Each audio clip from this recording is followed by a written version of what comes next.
La rebelión de Satanás había de ser una lección para el universo a través de todos los siglos venideros. Darían testimonio de que la existencia del gobierno de Dios entraña el bienestar de todos los seres que Él creó. De esta manera, la historia de este terrible experimento de la rebelión iba a ser una perpetua salvaguardia para todos los seres santos. El que gobierna en los cielos ve el fin desde el principio. Aquel en cuya presencia los misterios del pecado y del futuro son manifiestos, contempla la realización de sus propios designios de amor y bendición. Y esto lo entenderán algún día todos los habitantes del universo, tanto los leales como los desleales.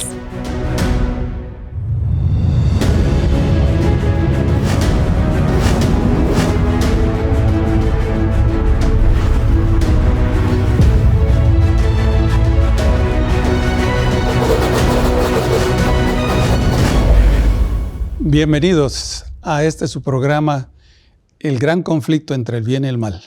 Su servidor, Armando Juárez, maestro catedrático en la Facultad de Teología de la Universidad de Montemorelos, les da la bienvenida, y también aquí a mi querido amigo, el doctor Miguel Patiño, colega en la misma facultad. Un placer saludarle, doctor Juárez, y un gusto estar con nuestros amigos para seguir estudiando la palabra de Dios. Bueno, dentro de los tópicos que hemos estado hablando entre el conflicto del bien y el mal, hay no solamente los personajes importantes, Dios, Cristo, ¿verdad? Y vamos a empezar a hablar de los personajes secundarios, pero también muy importantes en este conflicto. Dentro de ellos están los ángeles. Desde luego, regularmente son pasados por alto, puesto que se ha tornado un tema de mucha especulación. Hoy en día la gente que aborda los seres sobrenaturales lo ven desde un ángulo extra bíblico. Sin embargo, en este tema, doctor Juárez, queremos ver aquellos aspectos que se desprenden de la Biblia, es decir, lo que la Biblia nos presenta como una realidad en el universo, es decir, una realidad cósmica, y donde podemos verlos interactuando con el ser humano. Bueno, el asunto es que, como lo mencionas, fuera de la Biblia hay muchas ideas y concepciones. En alguna forma tienen ciertas similitudes y relaciones, pero en muchas otras cosas hay distorsión.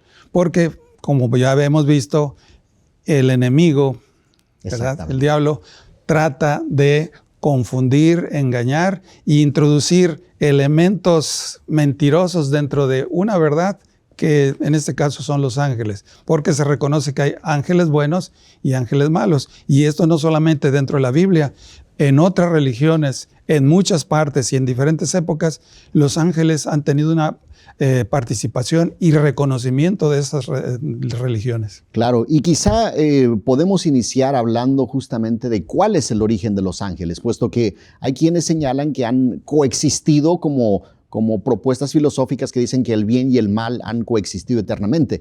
Pero la Biblia nos presenta, por ejemplo, en Nehemías 9:6, una realidad distinta acerca de los ángeles, doctor Juárez. A ver, ¿y cuál es? Dice el pasaje: tú solo eres Jehová, dice Nehemías 9:6. Tú hiciste los cielos de los cielos con todo su ejército. Pone en perspectiva y claramente que Dios es el creador. Y luego agrega todo lo que hay en ellos, y tú vivificas todas estas cosas, y los ejércitos de los cielos te adoran. Es decir, cuando la Biblia habla que el ejército de los cielos adora a Dios, se refiere a todos los seres creados, desde luego también. Por eso se le llama Yahweh Sabaoth, ¿verdad? Es correcto, Jehová de los ejércitos. Jehová de los ejércitos. Así es, así es. Hay otro pasaje también en Salmo 148, los versos 2 y 5, que establecen lo siguiente: alabadle vosotros todos sus ángeles, alabadle vosotros todos sus ejércitos. Aquí tenemos lo que se le llama, pastor, un paralelismo. El paralelismo que encontramos aquí nos presenta como ángeles y ejércitos. Es este paralelo que nos permite sinónimo. Tener, claro, este elemento adicional. Y dice el verso 5, alaben el nombre de Jehová, porque Él mandó y fueron creados. Haciendo conexión inmediata con el pensamiento anterior, ¿verdad? Es correcto. Esto nos permite observar que la creación de estos seres no es de la nada, sino tiene un origen específico. Colosenses 1:16 también nos dice no solamente que fueron creados, sino incluso nos dice quién los creó, doctor Juárez. Bueno, no solamente eso, sino hablas de diferentes, ¿qué podríamos decir? ¿Categorías o funciones? Como funciones de servicio quizá pudiese denominarse, y vamos a ver en los siguientes segmentos el por qué. Aquí dice Colosenses 1:16 una verdad interesante. Señala, porque en Él, hablando de Cristo, el versículo 15 previamente, porque en Él fueron creadas todas las cosas, y luego añade, las que hay en los cielos, las que hay en la tierra, las visibles e invisibles, y entonces vienen una serie de especificaciones ahí, sean tronos, dominios, principados, potestades, todo fue creado por medio de Él y para Él. Es decir, Cristo es el que crea a todos estos ángeles. Al decir Jehová de los ejércitos, viene la pregunta, bueno, ¿cuántos? ¿Qué número? Claro. ¿Qué se puede decir de al respecto? Definitivamente, si hay ángeles, ¿cuántos? Veamos lo que la Biblia nos transmite al respecto. Hay un pasaje en Lucas capítulo 2, versículos 13 y 14, que podemos leer y dice de la siguiente forma: y repentinamente apareció con el ángel una multitud de huestes celestiales que alababan a Dios, diciendo, gloria a Dios en las alturas, etc. Por lo tanto, se habla de una multitud. Exactamente, y es interesante que es cuando Cristo viene y nace aquí, son los ángeles los que celebran y cantan, ¿verdad? Qué hermoso sería escuchar esas armonías celestiales cuando Cristo está viniendo con un plan específico, salvar al mundo perdido. Claro, Lucas pudo haber dicho, y apareció aproximadamente un centenar de ángeles, si fuese algo, pero el decir multitud es que no era un coro de 50 o de 100. Hay otro pasaje que podemos considerar, que es el pasaje del segundo libro de Reyes, capítulo 6, versículo 17. Eliseo está juntamente con su siervo en medio de una guerra, y el siervo está temeroso porque ve cómo el ejército enemigo aparece, y entonces Eliseo ora. Y dice el pasaje, oró Eliseo y dijo, te ruego, oh Jehová, que abras sus ojos, es decir, los ojos del siervo, para que vea. Y Jehová abrió los ojos del criado y miró, y he aquí que el monte estaba, y vienen dos frases, lleno de gente de a caballo y lleno de carros de fuego alrededor de Eliseo, lo cual nos transmite nuevamente cómo estos seres celestiales están listos para proteger a su pueblo, y estamos hablando de una gran cantidad nuevamente. Bueno, pero tenemos otro pasaje donde Daniel nos describe una escena en el cielo, donde está el anciano de días sentado en su trono. ¿Y qué dice al respecto de quiénes eran los que estaban allí? Claro, Daniel 7, los versículos 9 y 10 nos presenta y dice textualmente, un río de fuego procedía y salía delante de él, millares de millares le servían y millones de millones asistían delante de él. Por lo tanto, doctor Juárez, esta expresión en hebreo, que es un idioma que usted conoce muy bien, no está hablando únicamente de miles. Ya nos lleva a un número prácticamente incontable, porque no es millones de millones, sino multiplicar millones por millones. Por eso es que el apóstol Pablo, ahí en Hebreos dice, en la innumerable compañía de ángeles. Ahora, yo no sé si esa palabra compañía tenía que ver con un término romano que se utilizaba para las compañías que dentro del ejército, ¿verdad? Pero dice innumerable. Así que no se puede numerar. Es infinito. Es correcto, y muy similar a lo que Apocalipsis capítulo 5, versículo 11 nos presenta también en esa escena de la adoración celestial, cuando el Cordero toma el libro, también se habla de millares y millones de millones. Es decir, es una realidad tanto en el Antiguo como en el Nuevo Testamento. Correcto. Bueno, vamos a pasar ahora a otro aspecto que tiene que ver con qué nombres, qué títulos. Lo veremos en el siguiente periodo. ¿Cuán pocos consideran la obra de los agentes invisibles? Los hombres desempeñan su parte en favor de Dios o de Satanás, del príncipe de la luz o del príncipe de las tinieblas. Todo el cielo está intensamente interesado en los seres humanos que parecen estar llenos de actividad. Si se compenetraran de las Sagradas Escrituras, se asombrarían al comprender que hay agentes invisibles, tanto buenos como malos, que observan cada palabra y acción.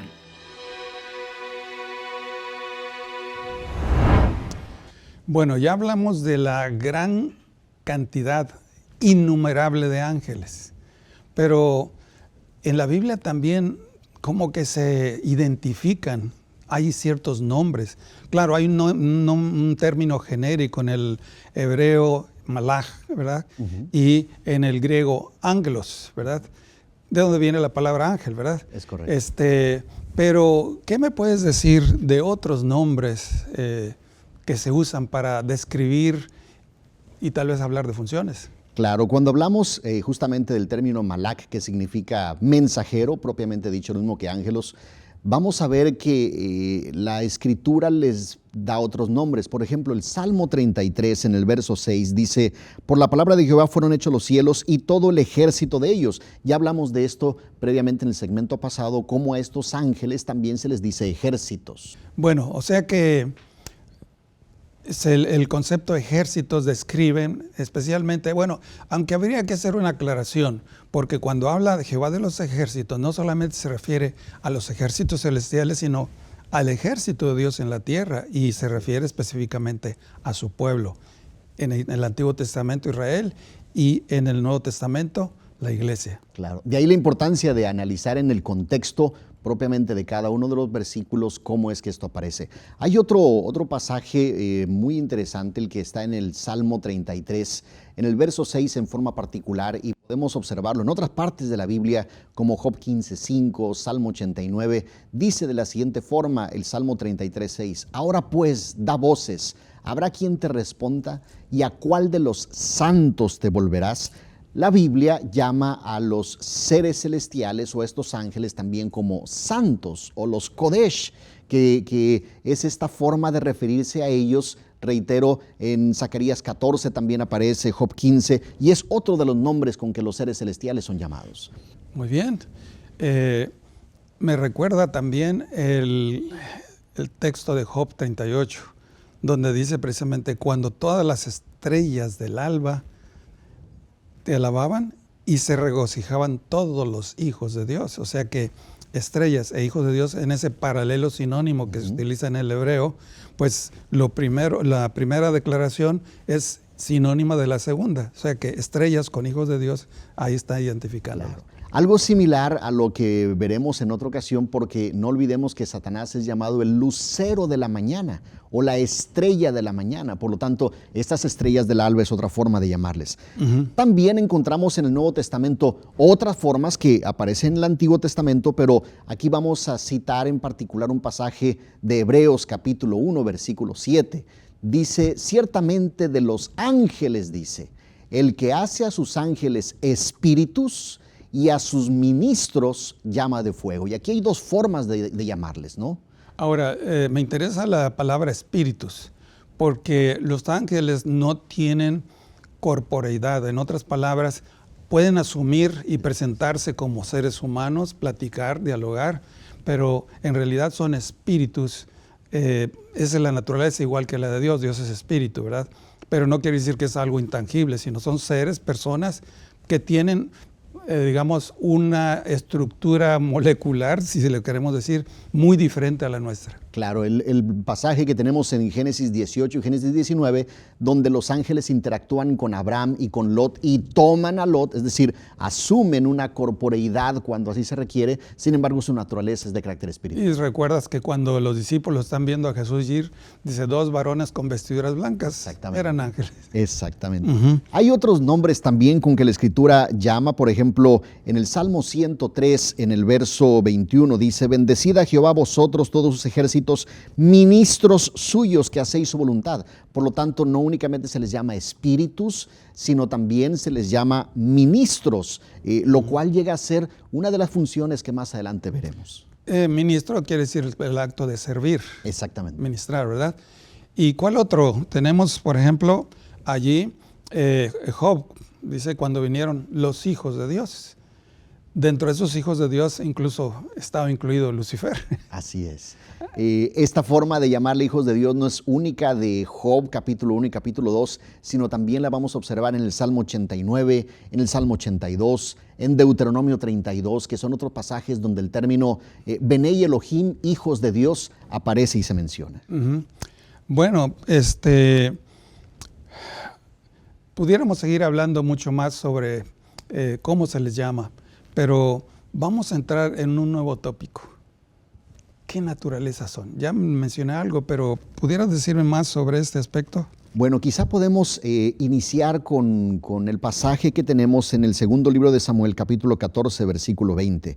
Dice, para mudar el aspecto de las cosas, Joab tu siervo ha hecho esto, pero mi Señor es sabio conforme a la sabiduría de un ángel de Dios. Nos presenta a los ángeles como seres inteligentes, es decir, no son robots de Dios que hacen únicamente lo que se les indica, sino que tienen esta capacidad intelectual.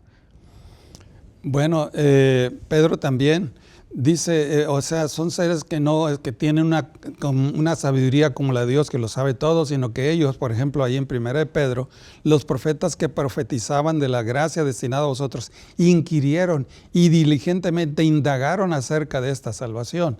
Está hablando allí de que los profetas... Pero ¿quién eran los que llevaban el mensaje a los profetas? Claro, eran los ángeles. Y esto podemos observarlo como en el versículo 11, que es el que inmediatamente aparece, se empieza a estudiar qué persona, qué tiempo, de los sufrimientos de Cristo, de las glorias que vendrían tras ellos. Y el 12 termina diciendo, estas son las cosas, la última línea señala, en las cuales anhelan mirar los ángeles. Por lo tanto, los ángeles tienen un alto interés en todo el proceso de la obra del ministerio de Cristo en el plan de redención. Bueno, muy interesante. Debemos de seguir platicando y hablando más de esto, pero eso va a ser en el siguiente segmento. Estos agentes invisibles están presentes en toda reunión donde se realizan transacciones comerciales, en concilios y en reuniones dedicadas a la adoración a Dios. Hay más oyentes en esas asambleas públicas que los que pueden ser vistos con los ojos, y todo hombre tiene una obra para hacer. Estos instrumentos invisibles colaboran con Dios o con Satanás y actúan más poderosa y constantemente de lo que lo hace el hombre. Bueno, sigamos hablando de los ángeles. Hay aspectos donde desconocemos mucho. Pero hay otros aspectos donde nos habla más de funciones de servicio. Pero hablando de naturaleza, ¿qué tan poderosos son? Bueno, el libro la epístola de Pedro, la segunda epístola de Pedro señala en capítulo 2, versículo 11, textualmente, mientras que los ángeles que son mayores en fuerza y en potencia, no pronuncia juicio contra las naciones.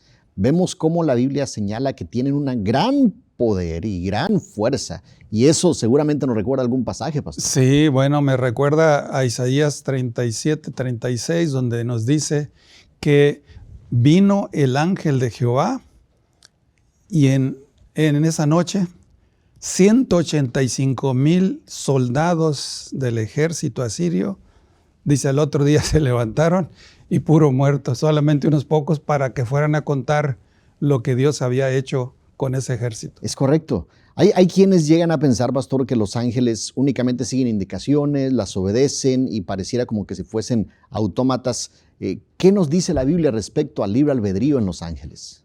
Bueno, allí en Judas, el versículo 6, nos dice algo muy interesante.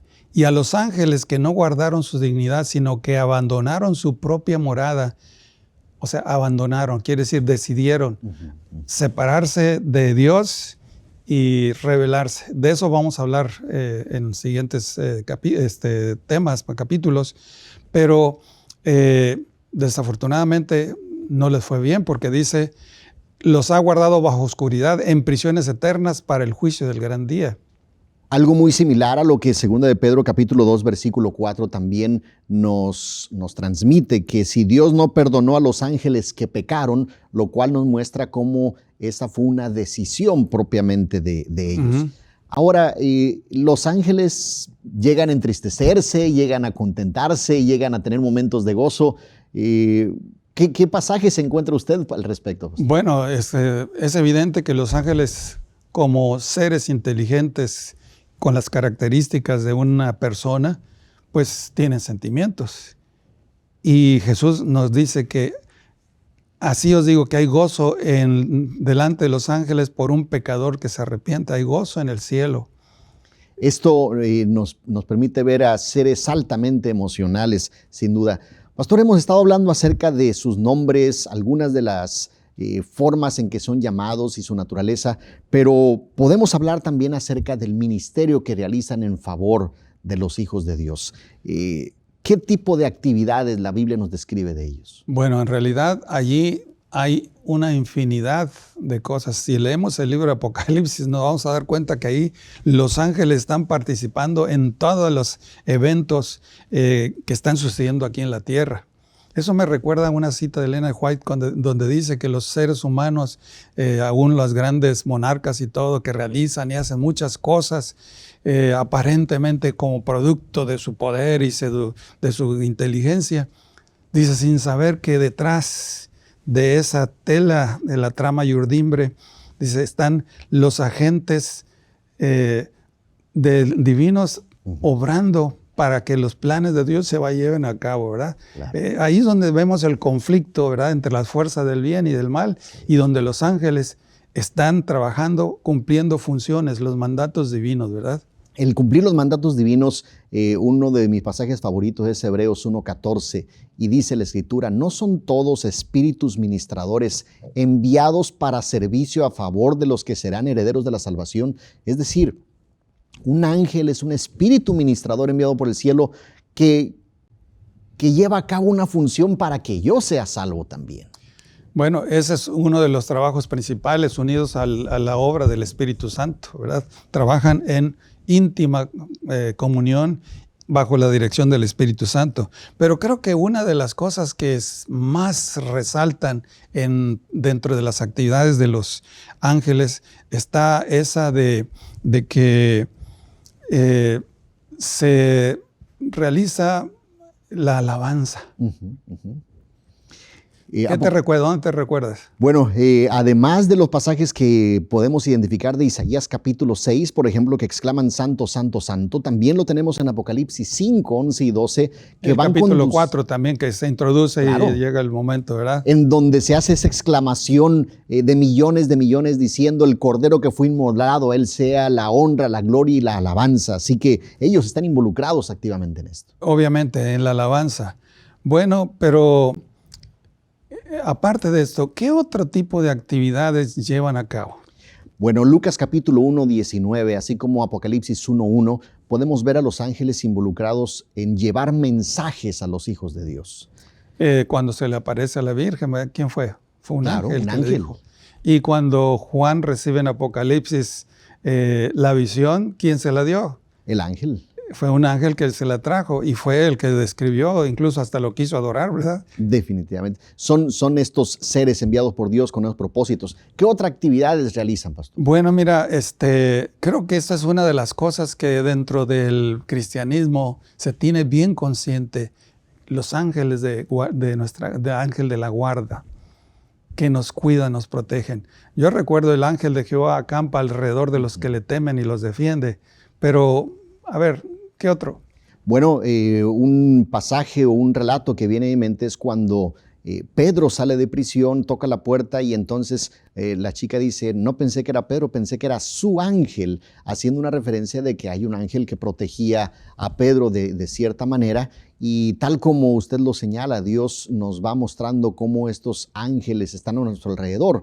Hay un pasaje también en los evangelios que Jesús dijo con relación a estos mis hermanos pequeñitos, dice él, que siempre miran el rostro de mi Padre. Sus ángeles, dice, miran el rostro de mi Padre. En otras palabras, ahí qué importancia le da Dios al ser humano, que aún por muy insignificante que sea un ser humano, tiene un ángel que lo cuida y que ese está directamente en conexión con Dios. Y lo hace a nivel individual y lo hace también a nivel corporativo. Por ejemplo, Apocalipsis capítulo 1, versículo 20 nos presenta cómo los ángeles protegen a las iglesias de Dios. De las 7 iglesias, exactamente, que protegen ahí en Apocalipsis 1:20, ¿verdad?